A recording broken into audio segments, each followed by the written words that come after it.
Chapter 4. Raskolnikov went straight to the house on the canal bank where Sonia lived. It was an old green house of 3 stories. He found a porter and obtained from him vague directions as to the whereabouts of Kapernaumov, the tailor. Having found in the corner of the courtyard the entrance to the dark and narrow staircase, he mounted to the 2nd floor and came out into a gallery that ran around the whole 2nd story over the yard. While he was wandering in the darkness, uncertain where to turn for Kapernaumov's door, a door opened 3 paces from him. He mechanically took hold of it. "Who is there?" a woman's voice asked unceasingly. Uneasily. "It is I. Come to see you," answered Raskolnikov. He walked into the tiny entry. On a broken chair stood a candle and a battered copper candlestick. "It's you! Good heavens!" cried Sonia weakly, and she stood rooted to the spot.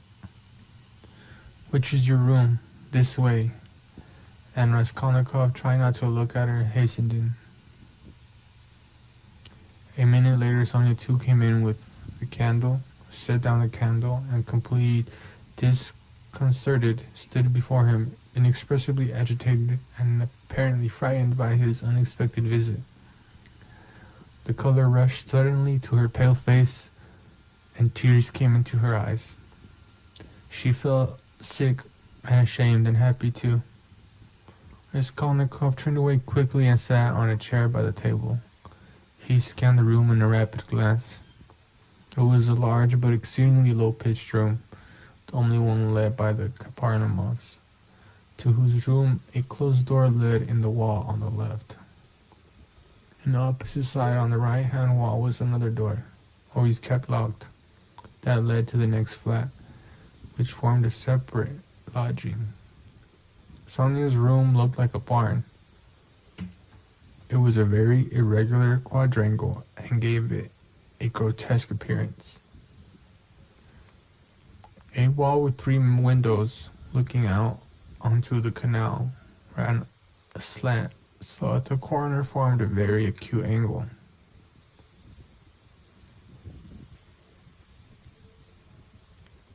And it was difficult to see it without very strong light. See in it without very strong light. The other corner was disproportionately obtuse. There was scarcely any furniture in the big room. In the corner on the right was a bedstead. Beside it, nearest the floor, nearest the door, a chair. A plain deal table covered by a blue cloth stood against the same wall, close to the door into the other flat. 2 rush-bottom chairs stood by the table. On the opposite wall, near the acute angle, there was in the room.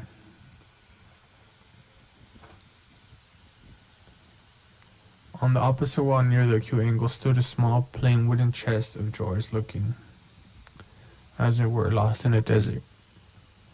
That was all there was in the room. The yellow, scratched, and shabby wallpaper was black in the corners. It must have been damp and full of fumes in the winter. There was every sign of poverty. Even the bedstead had no curtain.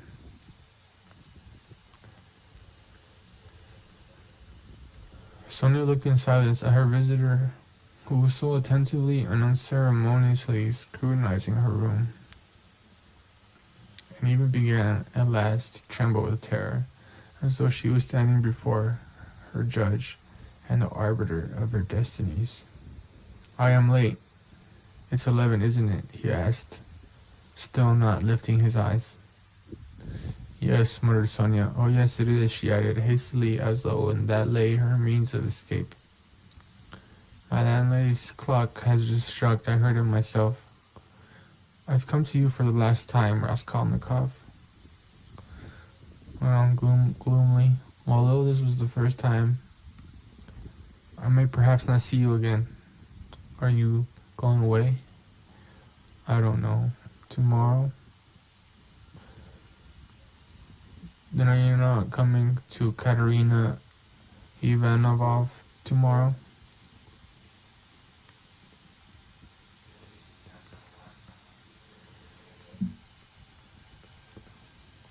Katerina Ivanovna tomorrow. Sonia's voice shook. I don't know. I shall know tomorrow morning. Never mind that. If I've come to say one word. I've come to say one word. He raised his brooding eyes to her and suddenly noticed that he was sitting down while she was all the while standing before him. Why are you standing? Sit down, he said in a charged voice, gentle and friendly. She sat down. He looked kindly and almost compassionately at her. How thin you are. What a hand. Quite transparent, like a dead hand. He took her hand. Sonia smiled faintly. I've always been like that, she said. Even when you lived at home? Yes. Of course you were. He added abruptly, and the expression of his face and the sound of his voice changed again suddenly. He looked around him once more. You rent this room for the Kapernaumos? Yes. They live there through that door? Yes. They have another room like this. All in one room. Yes. I should be afraid in your own room. I should be afraid in your room at night, he observed gloomily. They are very good people, very kind, answered Sonia, who still seemed bewildered. And all the furniture, everything is theirs, and they are very kind, and the children too often come to see me. They all stammer, don't they? Yes, he stammers and he's lame, and his wife too. It's not exactly that she stammers, but she can't speak plainly. She is a very kind woman, and he used to be a house serf, and there are 7 children. And it's only the eldest one that stammers, and the others are simply ill. But they don't stammer. Where did you hear about them? She added with some surprise. Your father told me. He told me all about you. And how you went out at 6 o'clock and came back at 9. And how Katerina Ivanovna knelt down by your bed. Sonia was confused. I fancied I saw him today, she whispered hesitantly. Whom? Father. I was walking in the street, out there at the corner, about 10 o'clock, and he seemed to be walking in front. It looked just like him. I wanted to go to Katerina Ivanovna. You're walking in the streets? Yes, Sonia whispered abruptly, again overcome with confusion and looking down. Katerina Ivanovna used to beat you, I dare say? Oh, no. What are you saying? No, Sonia looked at him almost with dismay. You love her then? Love her, of course, said Sonia with plaintive emphasis. And she clasped her hands in distress. Oh, you don't. If you only knew. You see, she is quite like a child. Her mind is quite unhinged, you see, from sorrow. And how clever she used to be. How generous. How kind. Oh, you don't understand. You don't understand. Sonia said this as though in despair. Wringing her hands in excitement and distress, her pale cheeks flushed. There was a look of anguish in her eyes. It was clear that she was stirred to the very depths, that she was longing to speak, to champion, to express something. A sort of insatiable compassion, if one may so express it, was reflected in every feature of her face. Beat me? How can you? Good heavens, beat me? And if she did beat me, what then? What of it? You know nothing. Nothing about it. She is so unhappy. Ah, how unhappy. I know. She is seeking righteousness. She is pure.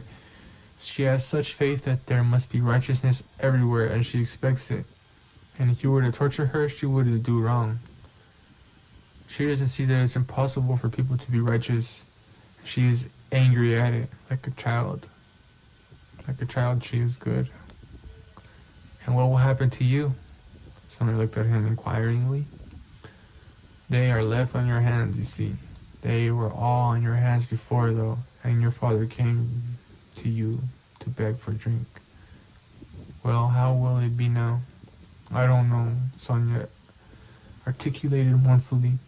Will they stay there? I don't know. They are in debt for the lodging. But the landlady, I hear, said today that she wanted to get rid of them. And Katerina Ivanovna said she won't stay another minute. How is it she is so bold? She relies upon you. Oh no, don't talk like that. We are one. We live like one. Sonia was agitated again, and even angry, as though a canary or some other little bird were to be angry. And what would she do? What would she do? She persisted, getting hot and excited. And how she cried today? Her mind is unhinged, haven't you noticed? And one minute she's worrying like a child that everything should be right tomorrow, the lunch and all that, and she is wringing her hands, spitting blood, weeping, and all at once she will begin knocking her head against the wall in despair. Then she will be comforted again. She builds all her hopes on you. She says that you will help her now, and that she will borrow a little money somewhere and go to her native town with me and set up a boarding school for the daughters of gentlemen and take me to superintendent. And we will begin a new splendid life. And she kisses and hugs me, comforts me, and you know she has such faith in her fancies. One can't contradict her.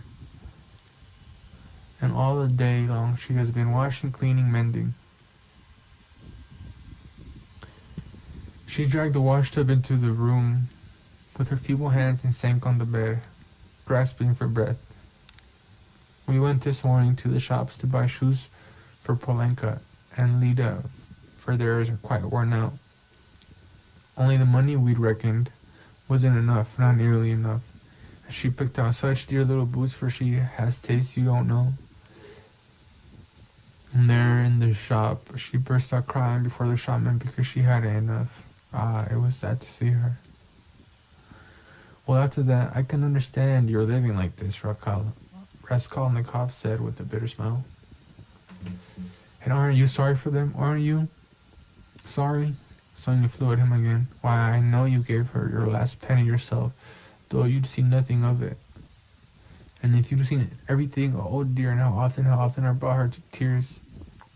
Only last week, yes, only a week before his death, I was cruel, and how often I've done it.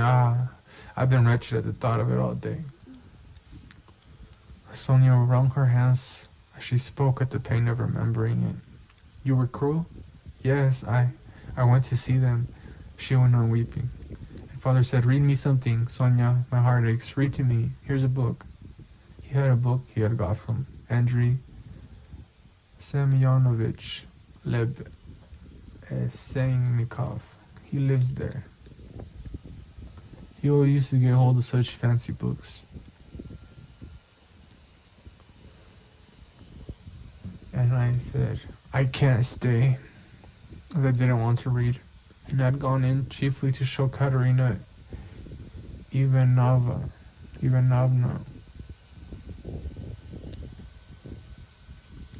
some collars. Lizaveta, the peddler, sold me some collars and cuffs, cheap, pretty new, embroidered ones. Katerina Ivanovna liked them very much, but she put them on and looked at herself in the glass and was delighted with them. Make me a present of them, Sonia, she said. Please do, she said. She wanted them so much. And when could she wear them? They just remembered her of her old happy days. She looked at herself in the glass, admired herself. And she has no clothes at all, no things of her own, hasn't had all these years, and she never asked anyone for anything. She is proud. She'd sooner give away everything. And these days she asked for, she liked them so much. And these she asked for, she liked them so much, and I was sorry to give them. What use are they to you, Katerina Ivanovna? I said. I spoke like that to her. I had not to have said that. She gave me such a look, and she was so grieved at my refusing her. And it was so sad to see. She was not grieved for the colors, but for my refusing. I saw that. If only I could bring it all back, change it, take back those words. If I. But it's nothing to you. Do you know Lizaveta, the peddler? Yes. Did you know her? Sonia asked with some surprise. Katerina Ivanovna is in consumption, rapid consumption. She will soon die, said Raskolnikov. After a pause without answering her question. Oh, no. And Sonia unconsciously clutched both his hands as though imploring that she should not. But it will be better if she does die. No, not better, not at all better, Sonia unconsciously repeated in dismay. And the children? What can you do except take them to live with you? Oh, I don't know, cried Sonia almost in despair, and she put her hands onto her head. It was evident that the idea had very often occurred to her before, and he had only aroused it again. And what if even now, while Katerina Ivanovna is alive, you get ill and are taken to the hospital? What will happen then? He persisted piteously. How can you? That cannot be. And Sonia's face worked with awful terror. Cannot be? Raskolnikov went on with a harsh moan. You are not insured against it, are you? What will happen to them then? They will be in the street, all of them. She will cough and beg and knock her head against the wall as she did today, and the children will cry. Then she will fall down, be taken to the police station and to the hospital. She will die, and the children. Oh no. God will not let it be, broke at last from Sonia's overburdened bosom. She listened, looking imploringly at him, clasping her hands in dumb entreatment as though it all depended upon him. Raskolnikov got up and began to walk about the room. A minute passed. Sonia was standing with her hands and her head tingling in terrible dejection. And you can't save? Put by for a rainy day? He asked, stopping suddenly before her. No, whispered Sonia. Of course not. Have you tried? He added almost ironically, yes. And it didn't come off. Of course not. No need to ask. And again he paced the room. Another minute passed. You don't get money every day? Sonia was more confused than ever, and color rushed into her face again. No, she whispered with a painful effort. It will be the same with Polenka, no doubt, he said suddenly. No, it can't be, no. Sonia cried aloud in desperation, as though she had been stabbed. God will not allow anything so awful. He let others come to it. No, God will protect her. God. She repeated beside herself. But perhaps there is no God at all. Raskolnikov answered with a sort of malignance, laughed, and looked at her. Sonia's face changed suddenly. Sonia's face suddenly changed. A tremor passed over it. She looked at him with unutterable reproach, tried to say something, but could not speak, and broke into bitter sobs, hiding her face in her hands. You say Katerina Ivanovna's mind is unhinged? Your own mind is unhinged, he said after a brief silence. 5 minutes passed. He still paced up and down the room in silence, not looking at her. At last he went up to her. His eyes glittered. He put his 2 hands on her shoulders and looked straight into her tearful face. His eyes were hard, feverish and piercing. His lips were twitching. All at once he bent down quickly and dropping to the ground, kissed her foot. Sonia drew back from him as from a madman, and certainly he looked like a madman. "What are you doing to me?" she muttered, turning pale, and a sudden anguish clutched at her heart. He stood up at once. "I do not bow down to you. I bow down to all the suffering of humanity," he said wildly, and walked away to the window. "Listen," he added, turning to her a minute later. "I said just now to an insolent man that he was not worth your little finger, and that I did my sister honor making her sit beside you."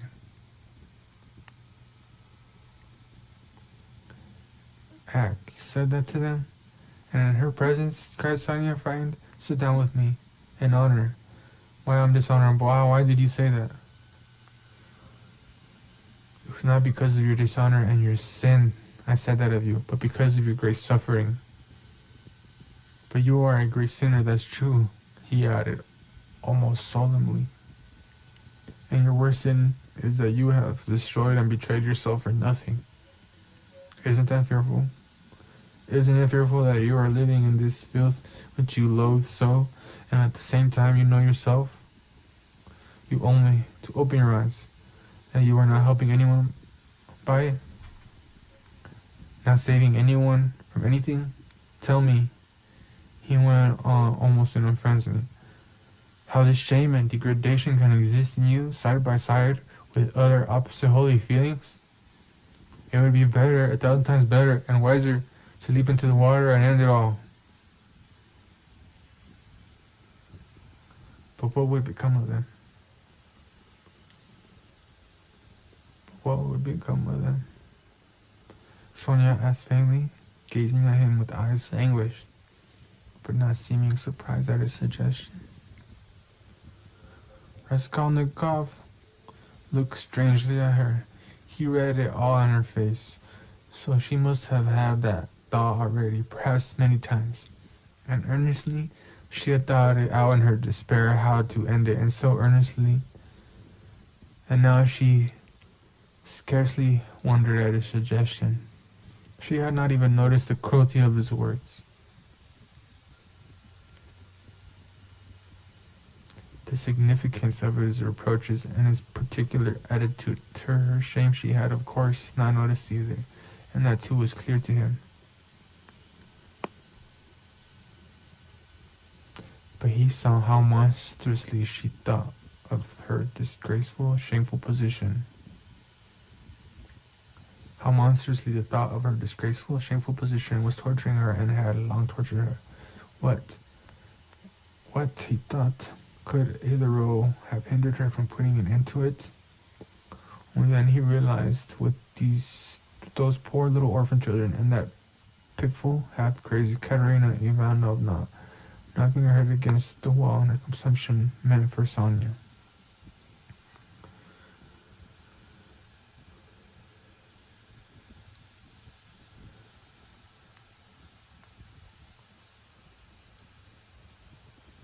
But nevertheless, it was clear to him again that with her character and the amount of education she had after all received, she could not in any case remain so. He was still confronted by the question, how could she have remained so long in that position without going out of her mind? She could not bring herself to jump into the water. Of course, he knew that Sonia's position was an exceptional case, though unhappily not unique and not infrequent indeed. But the very exceptionalness her tangible education, her previous life might, one would have thought, have killed her at the first step on that revolting path. What held her up? Surely not depravity. All that infamy had obviously only touched her mechanically. Not one drop of her real depravity had penetrated to her heart. He saw that. He saw through her as she stood before him. There are three ways before her, he thought. The canal, the madhouse, or at last to sink into depravity, which obscures the mind and turns the heart to stone. The last idea was the most revolting, but he was a skeptic. He was young, abstract, and therefore cruel, and so he could not help believing that the last end was the most likely.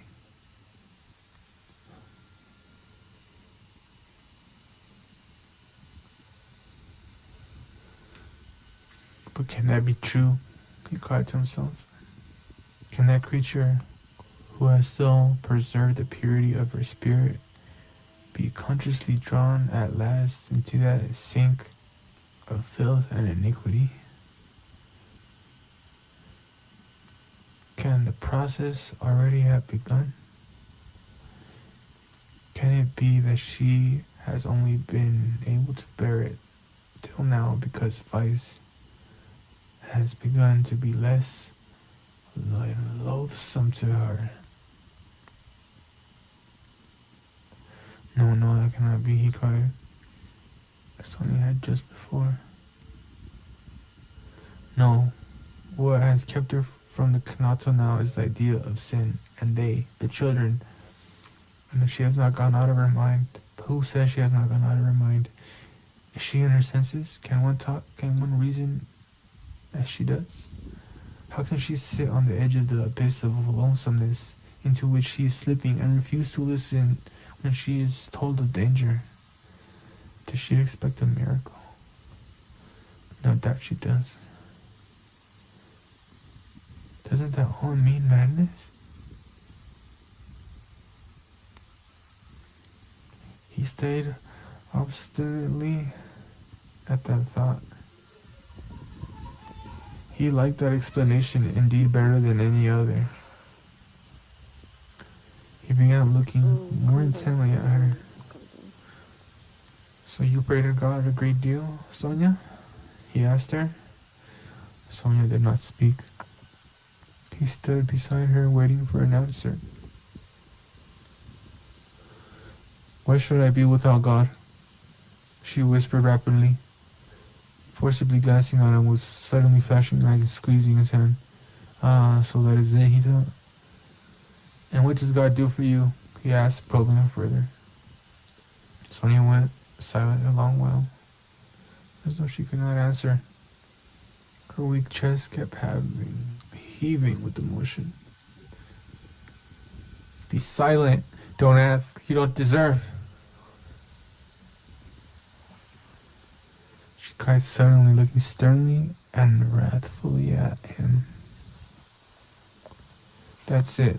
That's it, he repeated to himself. He knows everything. She whispered quickly, looking down again. That's the way out. That's the explanation, he decided, scrutinizing her with eager curiosity, with a new, strange, almost morbid feeling. He gazed at that pale, thin, irregular, angular little face, those soft blue eyes, which could flash with such fire, such stern energy, that little body still shaking with indignation and anger, and it all seemed to him more and more strange, almost impossible. She is a religious maniac, he repeated to himself. There was a book lying on the chest of drawers, He had noticed it every time he paced up and down the room. He now took it up and looked at it. It was the New Testament in the Russian translation. It was bound in leather, old and worn. "Where did you get that?" he called to her across the room. She was still standing in the same place, 3 steps from the table. "It was brought to me," she answered, as it were unwillingly, not looking at him.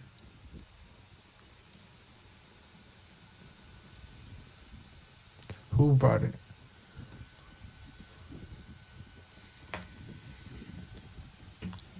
"Lizaveta. I asked her for it." "Lizaveta? Strange," he thought. Everything about Sonia seemed to him stranger and more wonderful every moment. He carried the book to the candle and began to turn over the pages. "Where is the story of Lazarus?" he asked suddenly. Sonia looked obstinately at the ground and would not answer. She was standing sideways to the table. "Where is the raising of Lazarus? Find it for me, Sonia." She stole a glance at him. "You are not looking in the right place. It's in the 4th Gospel," she whispered sternly, without looking at him. "Find it and read it to me," he said. He sat down with his elbow on the table, leaned his head on his hand, and looked away sullenly, prepared to listen.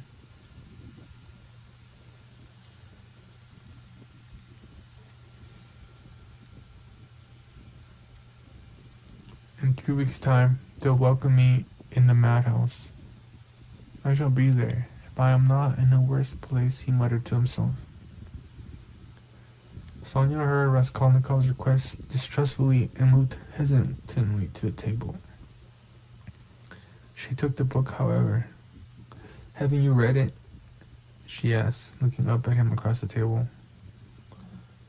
Her voice became sterner and sterner. "Long ago, when I was at school." "Read."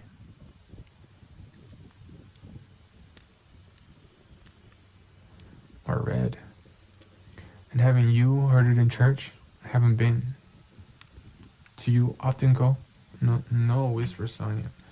Raskolnikov smiled. "I understand.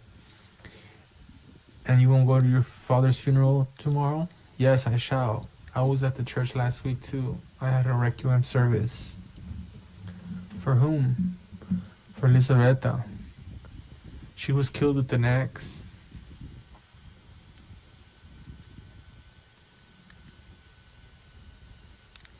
His nerves were more and more strained. His head began to go round. "Were you friends with Lizaveta?" "Yes, she was good. She used to come. Not often. She couldn't. We used to read together and talk. She will seek God." The last phrase sounded strange in his ears, and here was something new again. Mysterious meetings with Lizaveta, and both of them religious maniacs. "I shall be a religious maniac myself soon. It is infectious." "Read," he cried, irritably and insistently. Sonia still hesitated. Her heart was throbbing. She hardly dared to read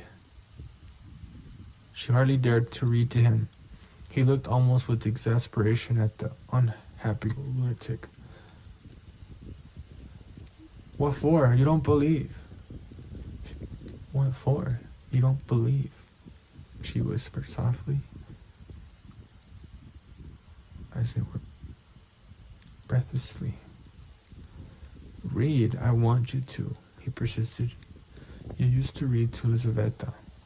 Sonia opened the book and found the place. Her hands were shaking. Her voice failed her. Twice she tried to begin and could not bring out the first syllable.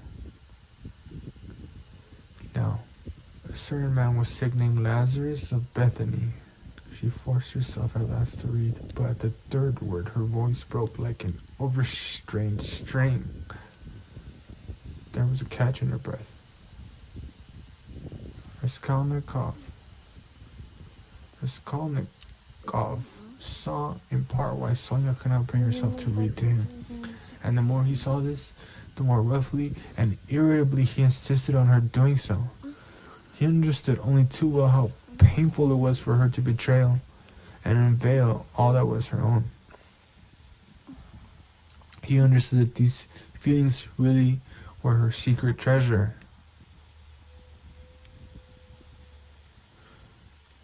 Which she had kept perhaps for years, perhaps from childhood, while she lived with an unhappy father and a distracted stepmother crazed by grief, in the midst of starving children and unseemingly abuse and reproaches. But at the same time, he knew now and knew for certain, although it filled her with dread and suffering, yet she had a tormenting desire to read to him that he might hear it, and to read now whatever might come of it. He read this in her eyes. He could see it in her intense emotion. She mastered herself, controlled the spasm in her throat, and went on reading the 11th chapter of St. John. She went on to the 19th verse. And many of the Jews came to Martha and Mary to comfort them concerning their brother. Then Martha, as soon as she heard that Jesus was coming, went and met him, but Mary sat still in the house.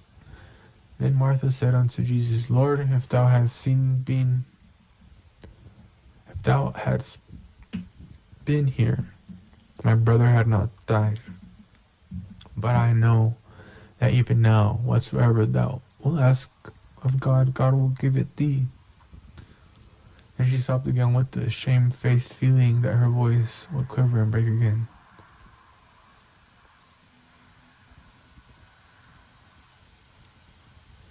Jesus said unto her, Thy brother shall rise again. Martha said unto him, I know that he shall rise again in the resurrection at the last day. Jesus said unto her, I am the resurrection and the life. He that believeth in me, though he were dead, yet he shall live.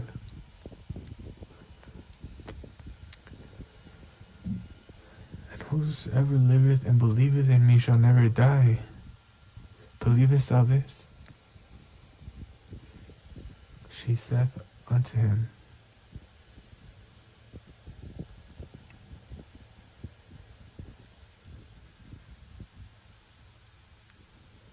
and drawing a painful breath, Sonia read distinctly and forcibly, as though she were making a public confession of faith.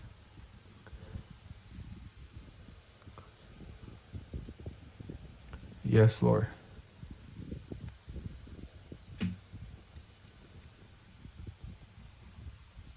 I believe that thou art the Christ, the Son of God, which will come into the world.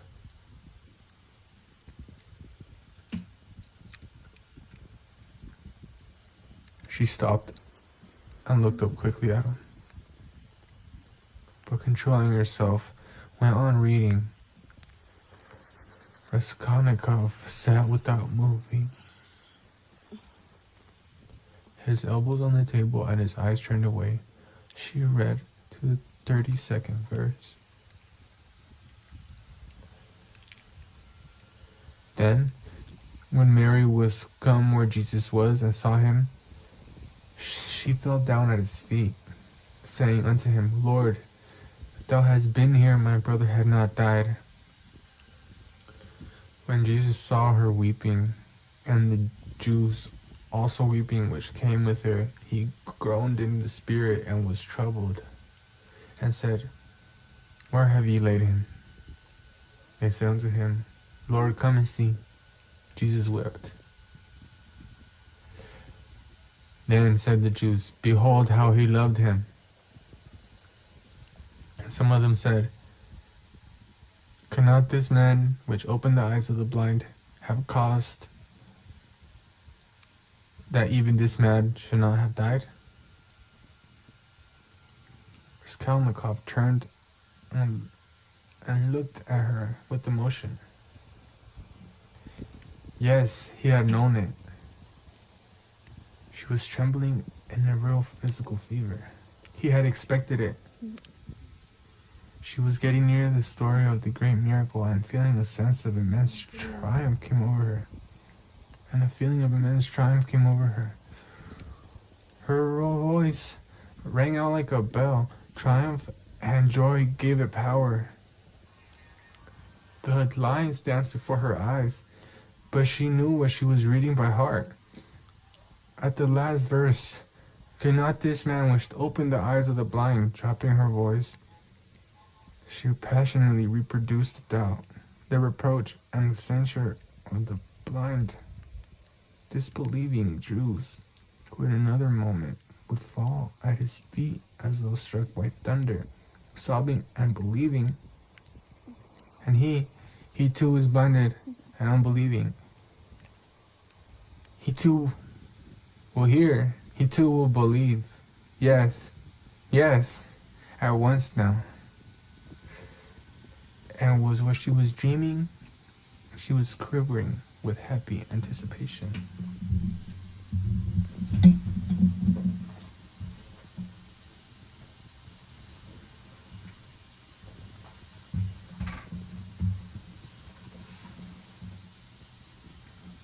Jesus, therefore, again, groaning in himself, cometh to the grave.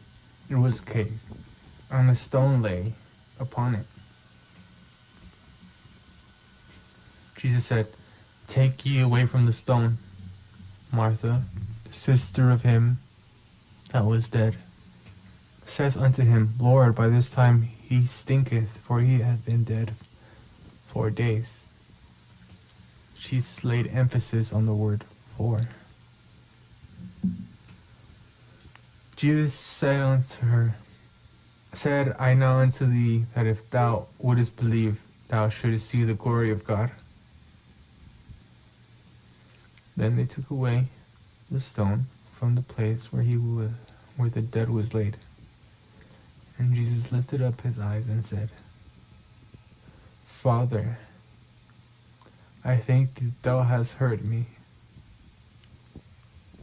And I knew that thou hearest me always. But because of the people which stand by, I said it, that they may believe that thou hast sent me."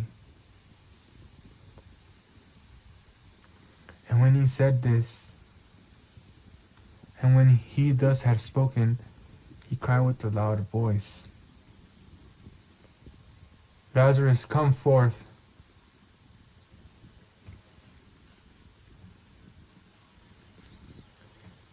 And he that was dead came forth. She read loudly, cold and trembling with ecstasy, as though she were seeing it before her eyes. Bound hand and foot with grave cloths, and his face was bound about with a napkin, Jesus said unto him, "Loose him and let him go." Then many of the Jews which came to Mary and had seen the things which Jesus did believed on him. She could read no more, closed the book, and got up from her chair quickly.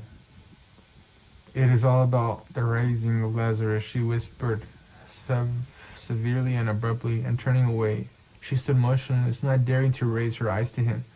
She still trembled feverishly. The candle end was flickering out in the battered candlestick, dimly lighting up the poverty-stricken room, the murderer and the harlot who had so strangely been reading together the eternal book. 5 minutes or more passed. "I came to speak of something," Raskolnikov said aloud, frowning. He got up and went to Sonia. She lifted her eyes to him in silence. His face was particularly stern, and there was a sort of savage determination in it. "I have abandoned my family today," he said. "My mother and my sister. I am not going to see them. I've broken with them completely." "What for?" Sonia asked, amazed. Her recent meeting with his mother and sister had left a great impression which she could not analyze. She heard his news almost with horror. "I have only you now," he added. "Let us go together. I've come to you We are both accursed. Let us go our way together. His eyes glittered as though he were mad. Sonia thought in her turn. Go where? She asked in alarm. She involuntarily stepped back. How do I know? I only know it's the same road. I know that and nothing more. It's the same goal. She looked at him and understood nothing. She only knew that he was terribly, infinitely unhappy. No one of them will understand if you tell them, but I have understood. I need you. That is why I have come to you. I don't understand, whispered Sonia. You'll understand later. Haven't you done the same? You too have transgressed, have had the strength to transgress. You have laid hands on yourself. You have destroyed a life, your own. It's all the same. You might have lived in spirit and understanding, but you'll end in the Haymarket. But you won't be able to stand it, and if you remain alone, you'll go out of your mind like me. You are like a mad creature already, so we must go together on the same road. Let us go. What for? What's all this for? Said Sonia strangely and violently agitated by his words. What for? Because you can't remain like this, that's why. You must look things straight in the face at least, and not weep like a child and cry that God won't allow it. What will happen if you should really be taken to the hospital tomorrow? She is mad and in constipation. She'll soon die, and the children? Do you mean to tell me Polenka won't come to grief? Haven't you seen children here at the street corners sent out by their mothers to beg? I found out where those mothers lived and in what surroundings. Children can't remain children there. At 7, the child is vicious and a thief, yet children, you know, are the image of Christ. Theirs is the kingdom of heaven. He bade us honor and love them. They are the humanity of the future. What's to be done? What's to be done? Repeated Sonia, weeping hysterically and wringing her hands. What's to be done? Break what must be broken once and for all. That's all. And take the suffering on oneself. What? You don't understand? You'll understand later. Freedom and power, and above all power, over all trembling creation and all that ant heap. That's the goal. Remember that. That's my farewell message. Perhaps it is the last time I shall speak to you if I don't come tomorrow. You'll hear it. You'll hear of it all, and then remember these words. And someday later on, in years to come, you'll understand perhaps what they meant. If I come tomorrow, I'll tell you who killed Lisaveta. Goodbye. Sonia started with terror. Why? Do you know who killed her? She asked, chilled with horror, looking wildly at him. I know, and I will tell you, only you. I have chosen you out. I'm not coming to you to ask forgiveness, but simply to tell you. I chose you out long ago to hear this, when your father talked of you, and when Lisaveta was alive. I thought of it. Goodbye. Don't shake hands. Tomorrow. He went out. Sonia gazed at him as at a madman. But she herself was like one insane and felt it. Her head was going round. Good heavens. How does he know who killed Lisaveta? What did those words mean? It's awful, but at the same time, the idea did not enter her head, not for a moment. Oh, he must be terribly unhappy. He has abandoned his mother and sister. What for? What has happened? And what had he in his mind? What did he say to her? He had kissed her foot and said yes. He had kissed her foot and said yes. He had said it clearly, that he could not live without her. Oh, merciful heavens. Sonia spent the whole night feverish and delirious. She jumped up from time to time, wept and wrung her hands. then sank again into feverish sleep and dreamt of Polenka, Katerina Ivanovna, and Lizaveta, of reading the gospel, and him with pale face, with burning eyes, kissing her feet, weeping. On the other side of the door on the right, which divided Sonia's room from Madame Reslich's flat, was a room which had long stood empty. A card was fixed on the gate, and a notice stuck in the windows over the canal, advertising it to let. Sonia had long been accustomed to the rooms being uninhabited, but at that time, Mr. Svidrigailov had been standing, listening at the door of the empty room.